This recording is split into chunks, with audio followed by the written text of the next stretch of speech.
natin para po i-post natin ito sa ating,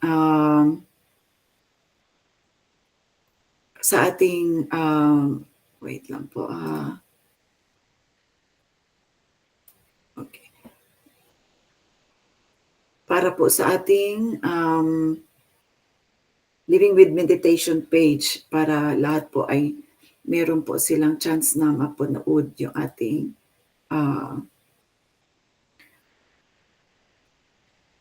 yung ating page, yung ating topic for today. Okay, so sandali, paano kaya ito? Okay lang po ba ang sound ko diyaan sa inyo? Parang nag-iba po yung aking screen. Okay, anyway po, please join me para i-welcome natin po ang ating guest teacher for today, si Sir Richard po. Haribol, sir. Thank you po for accepting our invitation to discuss our topic for tonight. Haribol.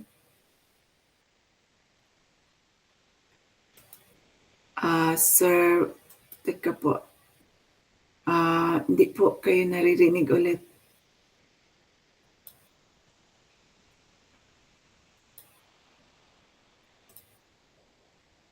Sige, ngayon ma'am.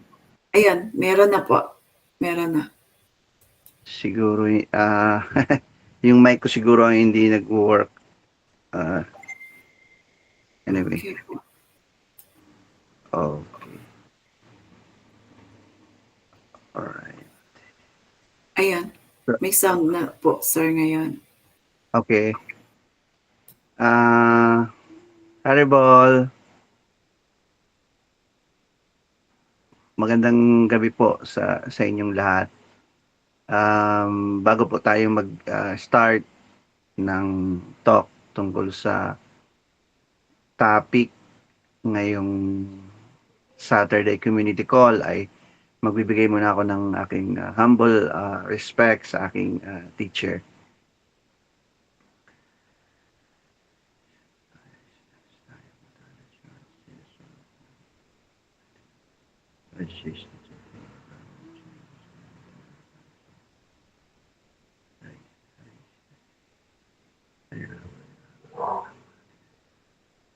Haribol. So, maraming salamat uli sa Living with Meditation sa pagbigay sa akin ng opportunity na mag-share sa inyo ng mga realization na nakuha ko dahil sa pag-practice ng meditation, and also dahil sa mga narinig ko sa aking teacher.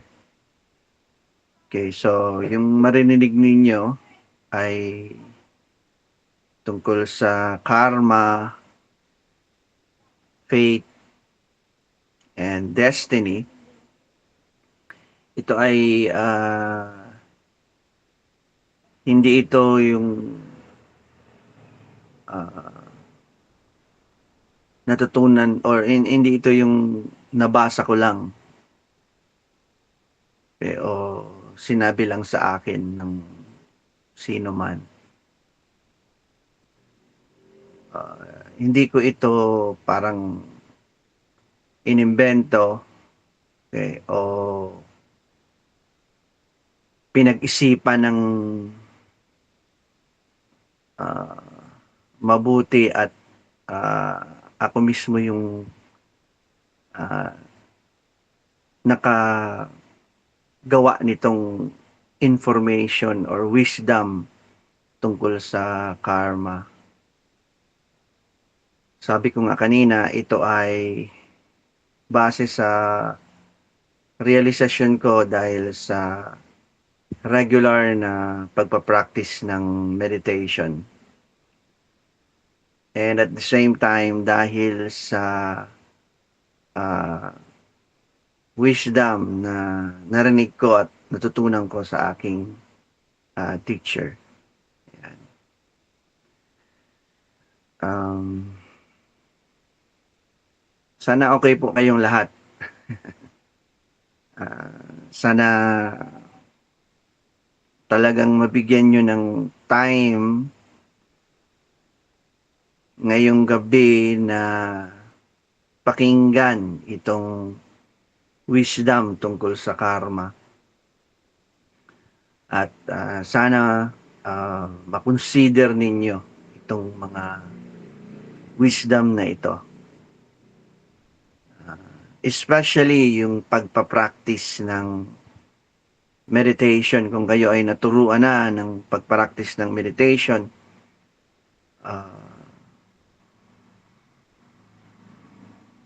ini-encourage namin kayo na ipagpatuloy yon at gawin siyang regular yung pagpapractice ng meditation. At kung hindi pa kayo nagpapractice ng meditation, please, naturuan na kayo tapos hindi nyo pa natatry mag-practice ng meditation, magandang ma-practice nyo siya dahil mas mapapadali ang pag-realize ninyo ng mga wisdom na dinidiscuss or ididiscuss dito sa community call. Yung pag-practice ng meditation based sa realization ko, napaka-importante. Nagiging madali ang lahat. Hindi lang para maintindihan yung wisdom, kundi ma-realize mo talaga, ma-realize. Ibig sabihin ng ma-realize, yung root word dyan is real, totoo. Ibig sabihin, kailangan dumating ka talaga sa point ng buhay mo na sasabihin mo, totoo itong wisdom na ito. Hindi dahil sinabi ko o hindi dahil sinabi ng ibang mga teachers dito or hindi dahil sinabi ng ibang tao, kundi dahil ikaw mismo na-realize mo na yung mga wisdom na narinig ninyo dito sa Saturday Community Call, totoo. Okay? So, ganun ka-importante yung pag-practice ng meditation. Kung gusto ninyong mapadali yung pag-realize ninyo sa wisdom. Yung hindi lang papasok sa tenga tapos lalabas, hindi lang ganun. Or papasok sa tenga and then iisipin ng, di ba? Matagal ang pag-realize kapag ganon. Pero pag nag-practice kayo ng meditation,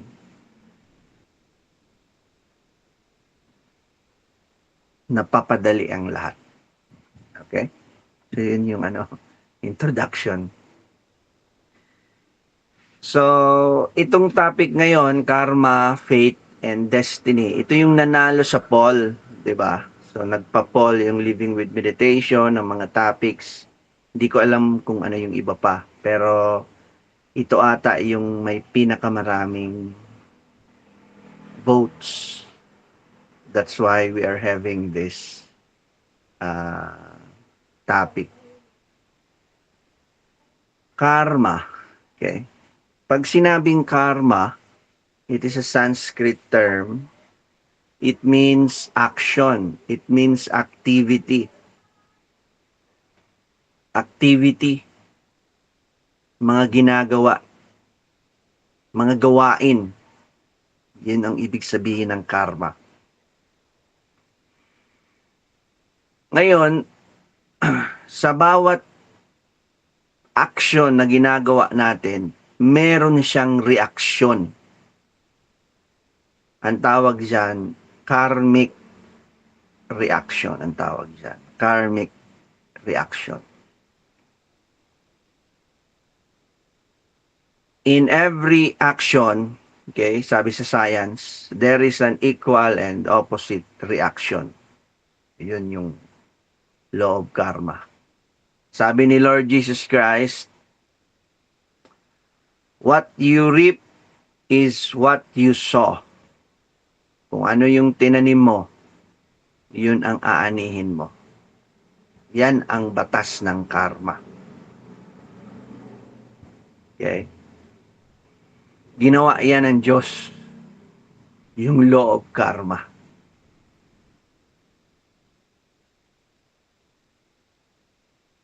Kasabay ng pagbigay sa atin ng free will, ibig sabihin, meron kang opportunity na gawin kung anong gusto mo. Free will. Binigyan niya tayo nun. At the same time, gumawa rin siya ng batas ng karma.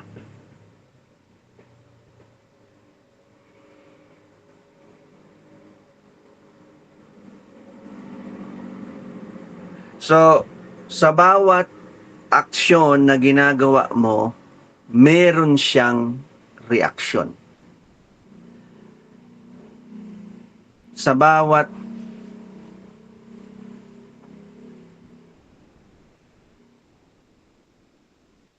seed na tinanim mo, okay, tutubo siya at pwede mo siyang ma-harvest, maani. Ikaw yung gumawa, ikaw yung makakatanggap ng reaksyon ng ginawa mo. Ikaw yung nagtanim, ikaw yung aani. This is the law of karma.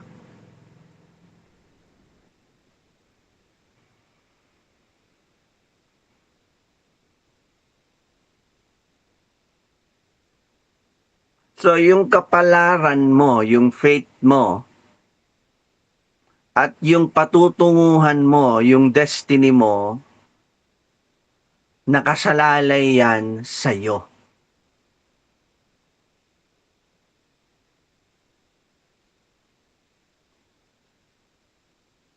Sa'yo yan nakasalalay.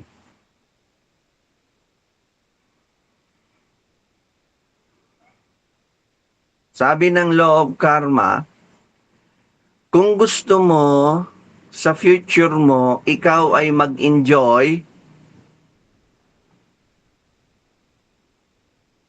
dapat ang mga gawin mo ngayon ay mga mabubuti. Mag-i-enjoy ka sa future kapag ngayon ay gumawa ka ng mga mabuti. Magsasuffer ka naman sa future kapag ngayon gumawa ka ng hindi mabuti. Hindi ka nais-nais. Mga masama. Okay? Kapag nag-enjoy ka, ibig sabihin, inaani mo yung mga magagandang tinanim mo sa nakaraan. Ikaw yung rason kung bakit ka nag-i-enjoy ngayon. Dahil sa mga ginawa mong mabubuti sa nakaraan.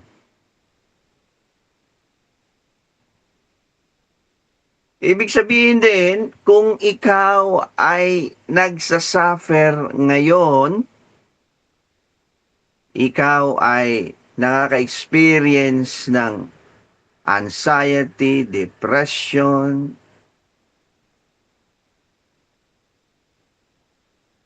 fear, you are in pain right now. Why? It is because you, in the past, you have done or nagtanim ka ng pangit na seeds. Ano bang seeds sa Tagalog? hindi ko hindi ko ma hindi ko Buto po, mahanap sir. yung Buto. ano yon? Buto po. Abuto. Yun, tama. Thank you, ma'am. Di ba?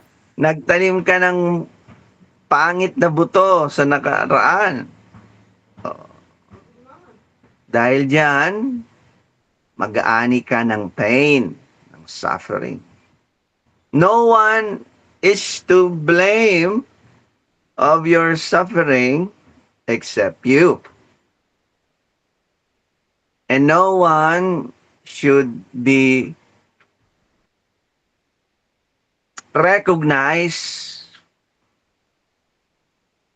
for your enjoyment today except you. That is the law of karma. Right?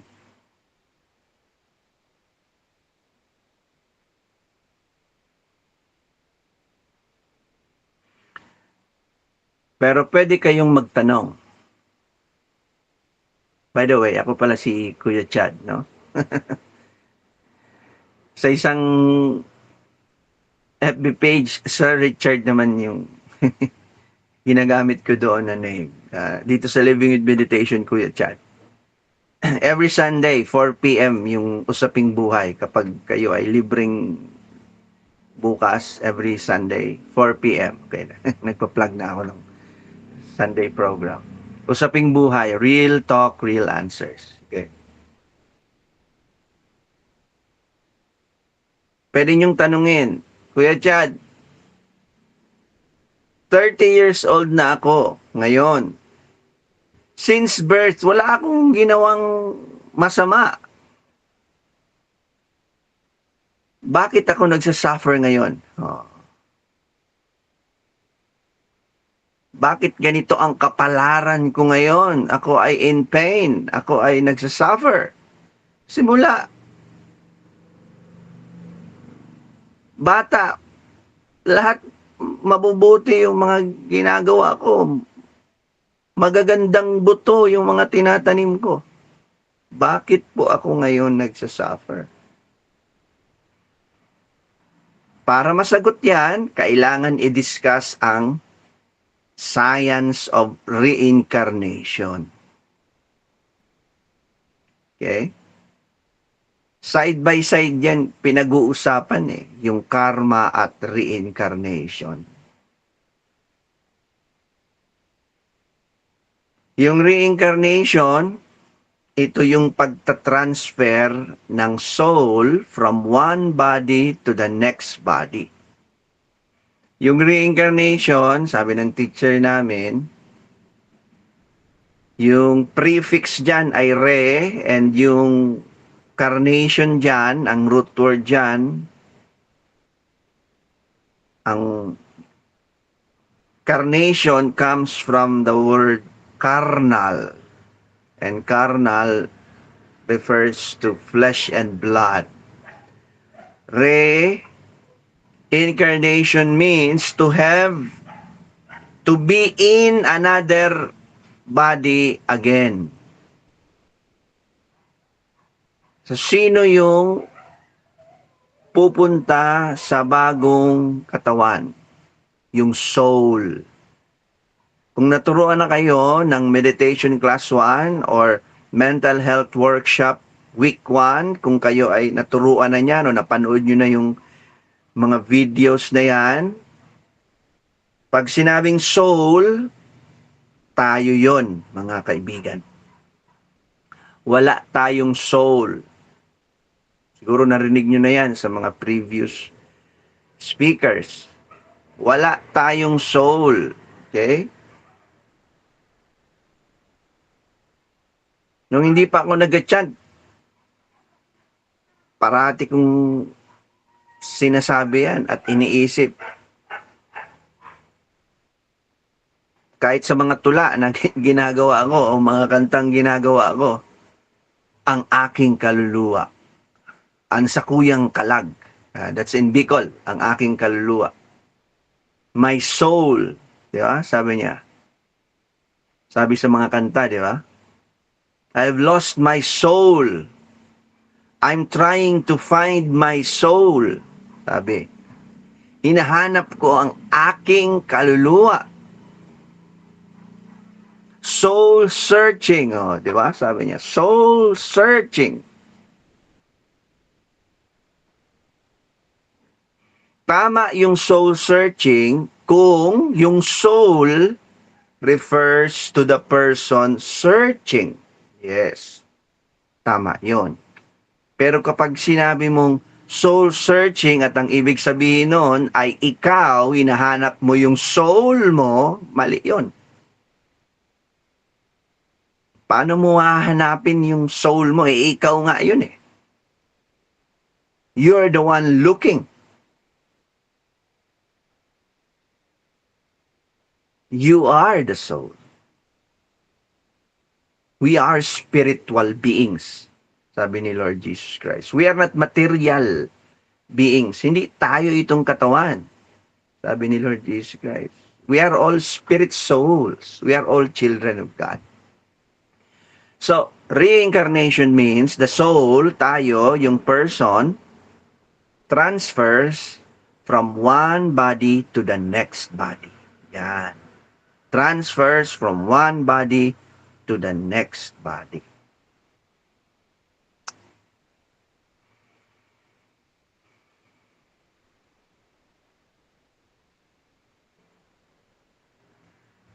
Why do we transfer from one body to the next body?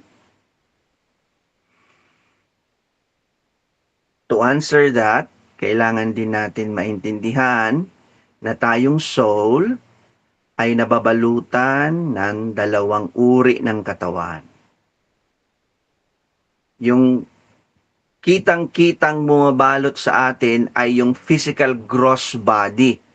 Yung napakalaking katawan na kita ng ating mata. Yung nakikita nyo ngayon. Sa akin, ito. Ito yung physical gross body. Ito yung kitang-kita, very obvious na bumabalot sa soul sa atin. At meron pang isang katawan, uri ng katawan na bumabalot sa atin. Ito yung mind natin. Ito yung dito nakaimbak yung ating mga desires, yung ating mga plano, yung ating mga kagustuhan, mga kamauotan, sabi sa Bicol. Mga desires, mga plans, mga attachments, nakasave yan sa mind. At yan ay bumabalot din sa atin.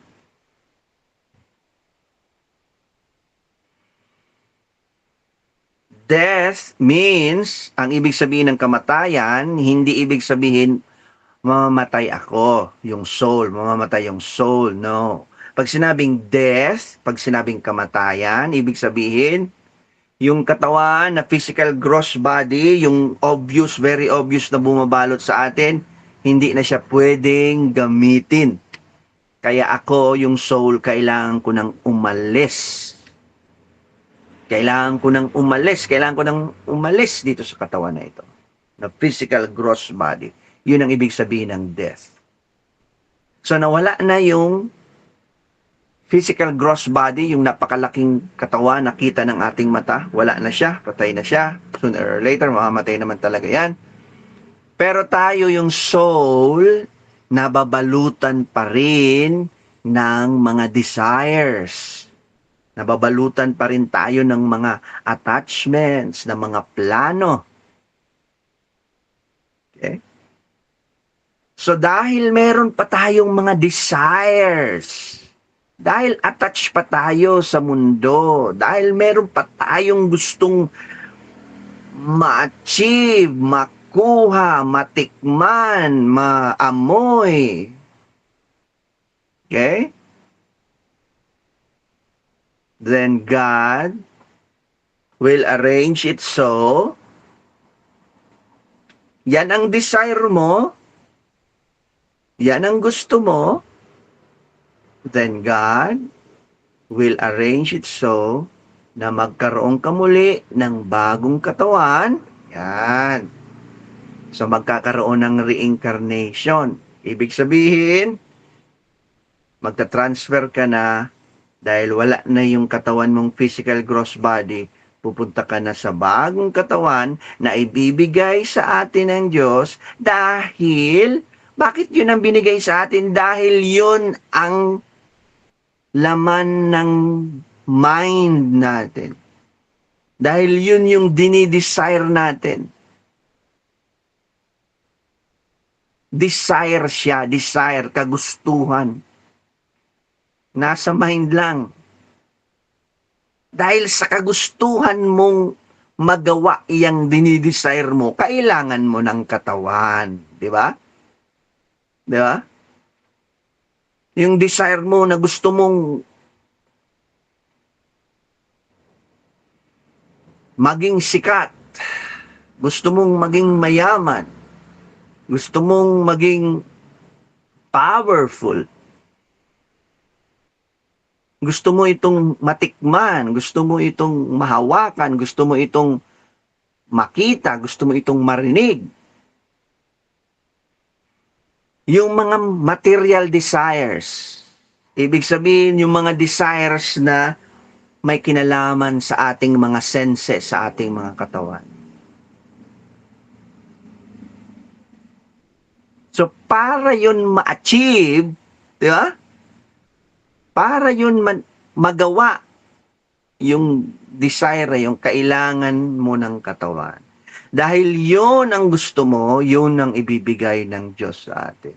That's why there is a saying, man proposes, God disposes. 50-50 po yan.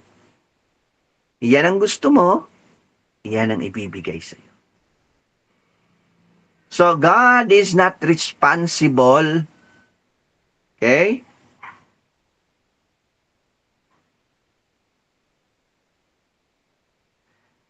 Kung ano man yung kapalaran natin. Kung ano yung destiny natin. No. Parang ganito yung explanation niya ng aming teacher. Tayo ay kinumpara sa ibon sa loob ng katawan.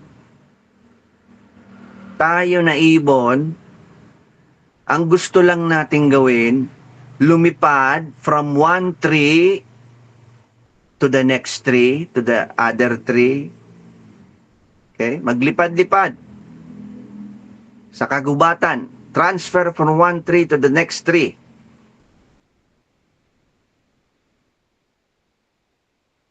Tayo yon yung ibon. And yung Diyos, nandyan sa puso natin. Katabi natin. Yung Diyos, nandyan sa puso natin. The Lord within the heart or Paramatma. Nandyan, katabi. Tayo ito, yung isang ibon, ito rin yung Diyos, nandyan. Ibig sabihin, lahat ng mga gusto mo, alam niya. Kaya nga, Lord within the heart. Okay? So, ang ginagawa niya, tinitingnan niya lang tayo.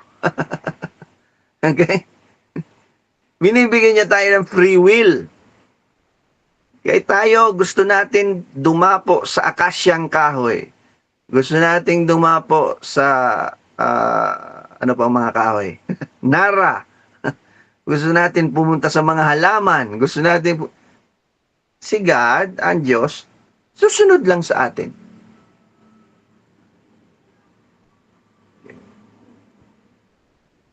Yan yung desire mo. Alam niya yung desire mo. Kasi nandiyan siya sa puso mo. Nandyan siya sa puso natin. Alam niya. So ito yung desire mo, therefore God will arrange it so na magkaroon ka muli. Okay? Actually, material nature will arrange it so with the direction of God na magkaroon ka muli ng bagong katawan. Para yung mga minimiti mo, yung mga ginugusto mo ay magawa mo. Therefore, ma-reincarnate ka. Therefore, okay, papunta na tayo doon sa tanong, bakit po ako nagsasuffer ngayon? Bakit po ako nagsasuffer ngayon? Simula bata, wala man po akong ginawang mali sa katawan na ito. Yan. But because there is the science of reincarnation, it means we have many lives. Ibig sabihin, we have lived many times with in different forms. At doon, meron tayong ginawang mali. At meron tayong tinanim na butong pangit. That's why, ngayon, ay binabayaran natin. Inaanin natin. So, pwede tayong makatakas sa batas ng mga tao. Di ba? Maraming nakakatakas sa batas ng tao. Di ba? Maraming gumagawa ng krimen at nakakatakas sila sa batas ng tao. Yes. But sa batas ng karma, sa law of karma, walang takas tayo. Hahabulin at hahabulin tayo ng law of karma. Once na meron tayong tinanim na hindi mabuti in the past, it means that we are going to harvest that today. It means that we are going to suffer or experience pain because of that bad actions na ginawa natin in the past. At the same time, yung mga enjoyment na na-experience natin today, that is because of the good things, good actions na ginawa natin in the past, in our previous lives, in our previous bodies. Okay? So,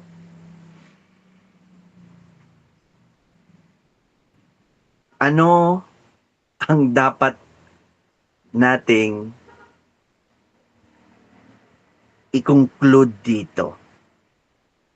Ito yung gusto naming i-conclude dito sa Living with Meditation dahil gusto namin tulungan kayo.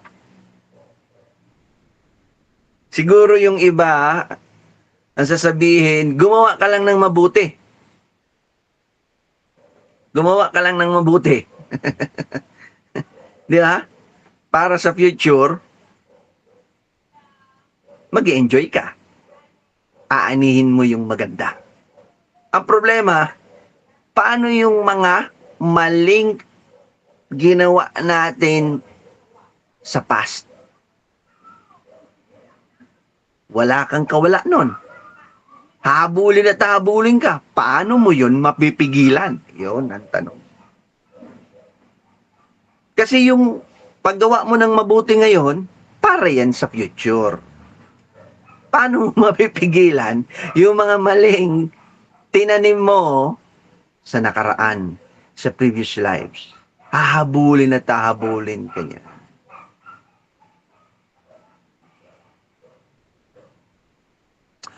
So, sa amin, good karma or bad karma is not good.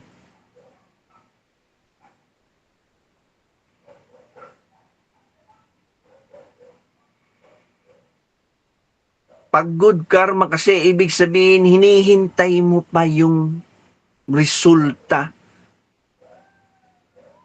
May desire ka pa na anihin yung mga magagandang buto na tinanim mo.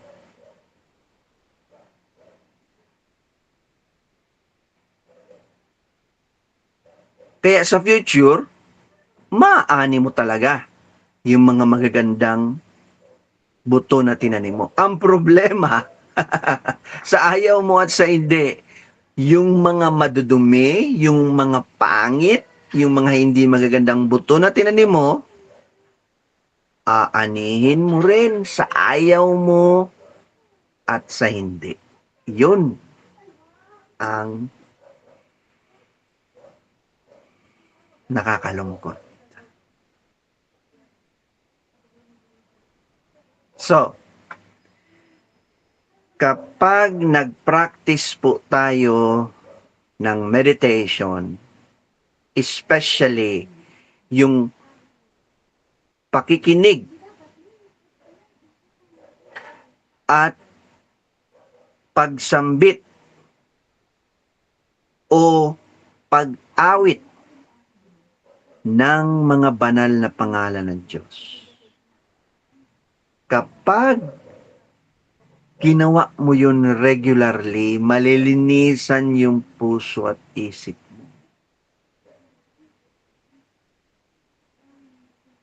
Pag nangyari yun, yung mga karma na gagawin mo, pag sinabing karma, actions. Yung mga actions na gagawin mo, hindi siya good, hindi rin siya bad. Itong karma na ito, itong actions na ito, these are actions in the service of God. Ito yung mga gawain, mga actions na gagawin natin para sa Diyos.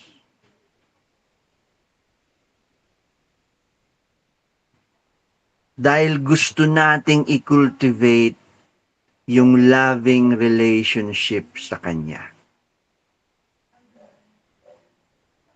Pag ginawa natin yon,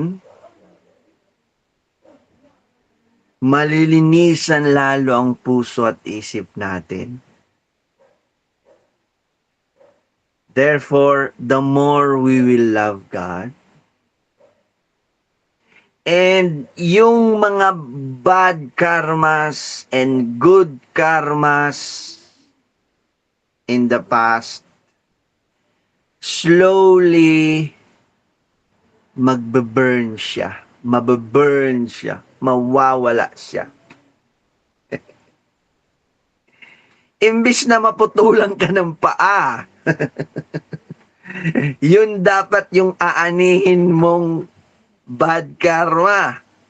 But because you already have a spiritual desire, hindi na siya material desire. Hindi na yung desire na para mag-enjoy lang yung mga senses. Meron ka ng spiritual desire, yung desire na ma-please ang Diyos dahil sa regular na pagpapractice ng meditation o ang pagkikinig, pagsambit o ang pag-awit sa mga banal na pangalan ng Diyos. Dahil ginagawa mo na ito, imbes na maputulan ka ng paa, nasugatan lang ng konti. Yes. Okay? Nasugatan lang ng konti. And hindi ka na worry. Hindi ka na mag-worry sa mga resulta ng mga gagawin mo. Hindi ka na magde-depress. Hindi ka na ma-frustrate na baka hindi maging successful itong mga gagawin ko. Baka hindi magustuhan ng ibang tao.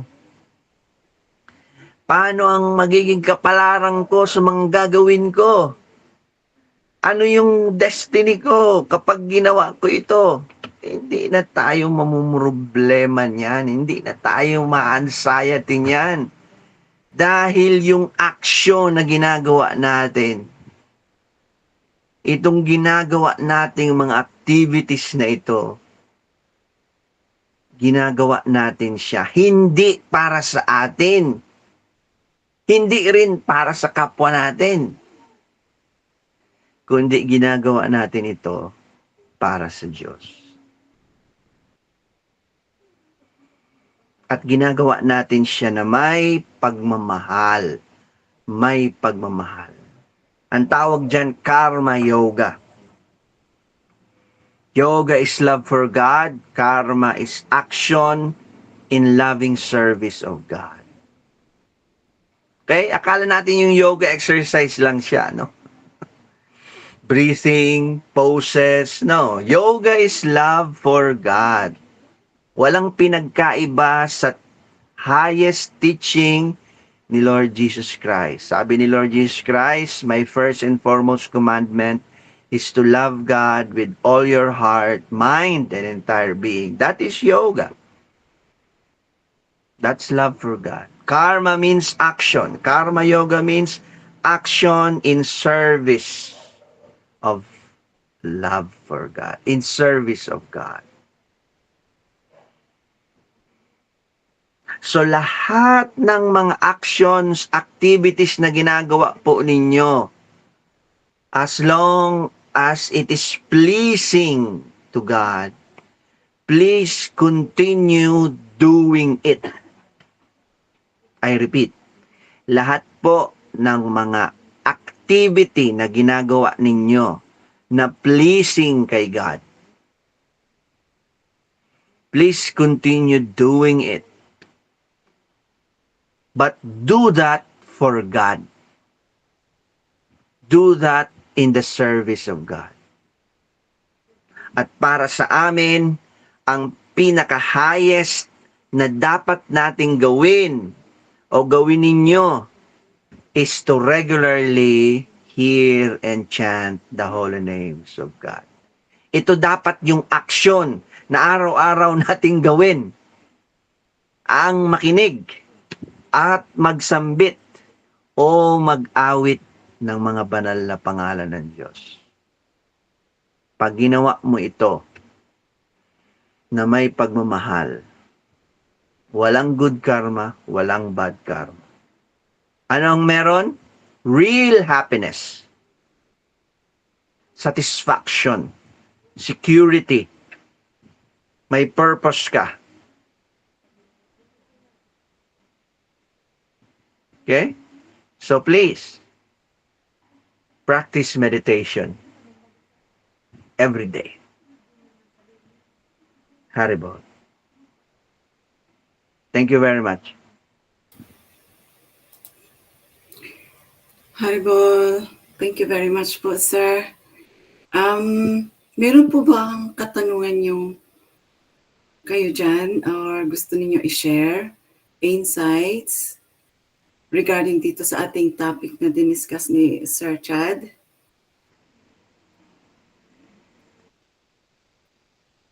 Pwede po kayong mag-raise ng hand or pwede rin po kayong mag-write down dito sa ating chat box. Anyone po?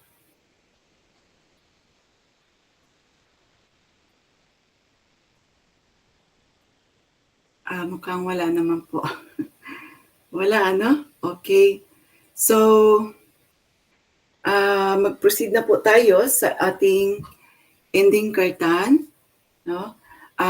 Bago po natin gawin yung ending kartan po natin, para po doon sa mga bago or mga first time po lang dito sa Living with Meditation community class natin, no? Ang ibig sabihin po ng kartan ay ito ay ang pagbibigkas, no, ng sacred mantras, mga pangalan ni Lord na may melody like yung pagkakanta. ito ay pwedeng gamitan ng mga musical instruments at pinapractice na ito since time immemorial. At napakasimple lang po ito gawin pero napaka-positive po ang effect nito. Masaya, very effective po sa cleansing, calming ng heart at saka ng mind. At itong kirtan po, kirtan meditation, ito po yung process na nire-recommenda dito sa atin sa modern age ngayon, sa Kali Yuga or sa Iron Age. No? Para po magkaroon tayo ng self-realization, gigisingin po ito at makultivate, ma-develop ang ating wisdom, spiritual love, no? At ating God consciousness na pag meron tayo nun, ay mai-expand po sa ibang tao. Okay? So, pwede po kayong sumabay sa pagkanta, no, or makinig, no?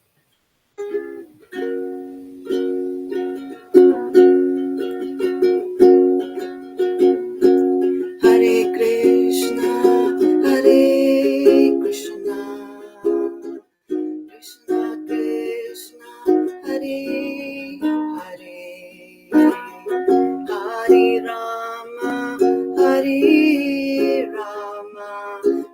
Rama Rama, Hare Hare, Hare Krishna, Hare Krishna, Krishna, Krishna Krishna, Krishna, Hare Hare, Hare Rama, Hare Rama, Rama Rama, Hare Hare.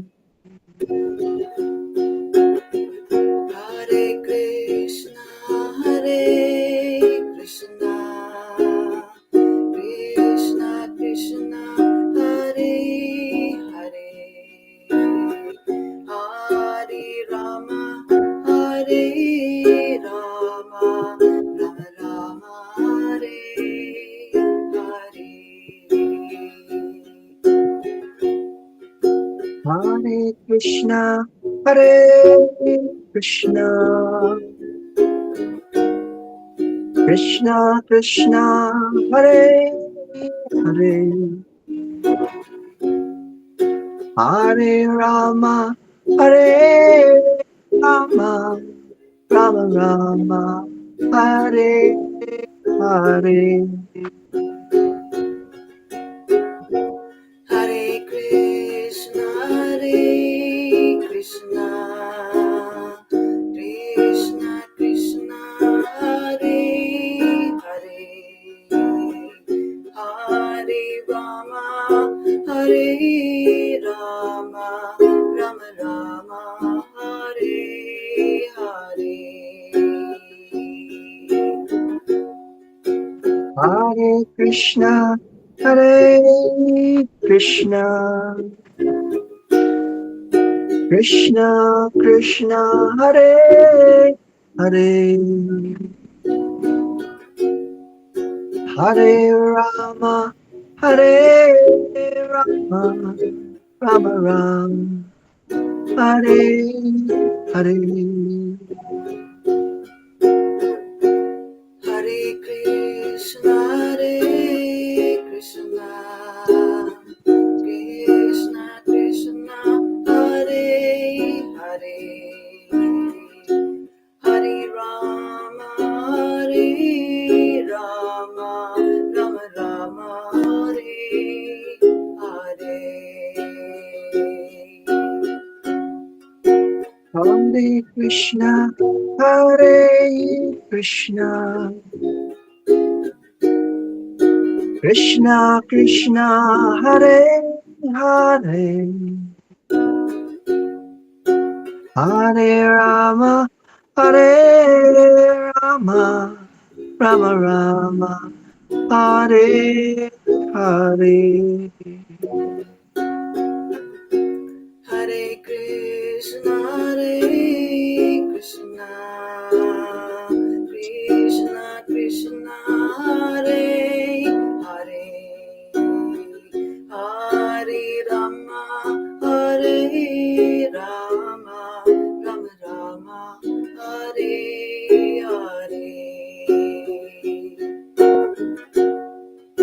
Hare Krishna, Hare Krishna, Krishna Krishna, Hare Hare,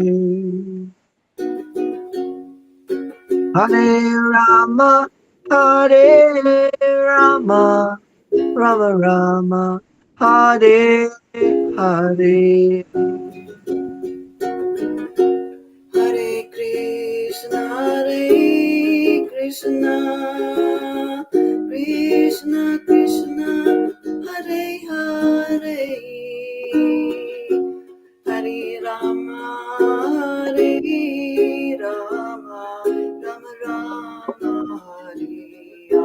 Rama Rama, Hare Hare. Hare Krishna, Hare Krishna,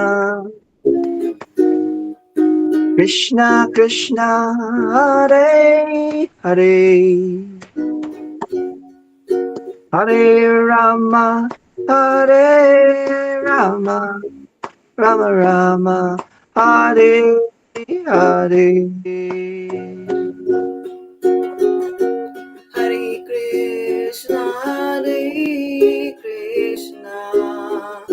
Hare Krishna, Krishna Krishna, Hare Hare, Hare Rama, Rama Rama, Hare Hare. Hare Krishna, Hare Krishna, Krishna Krishna, Hare Hare, Hare Rama, Hare Rama, Rama Rama, Hare Hare.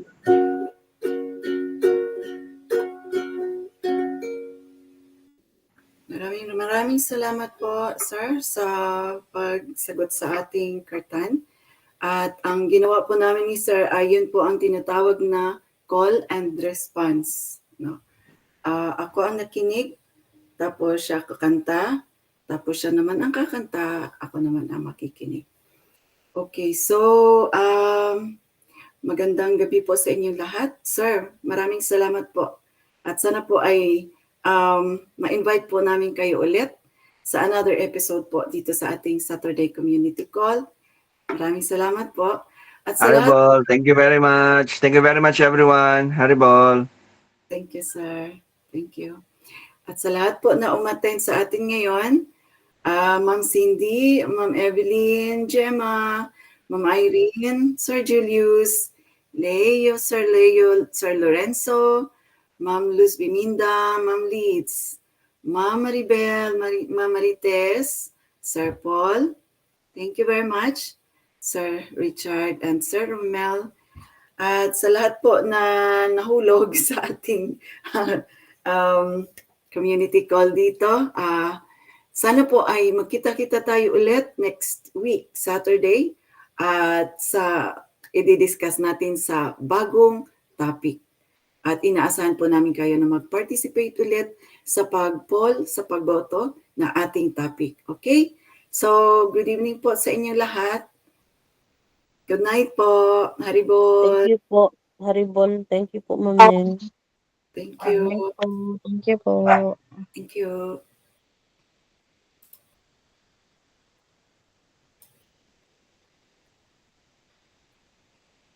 Thank you po.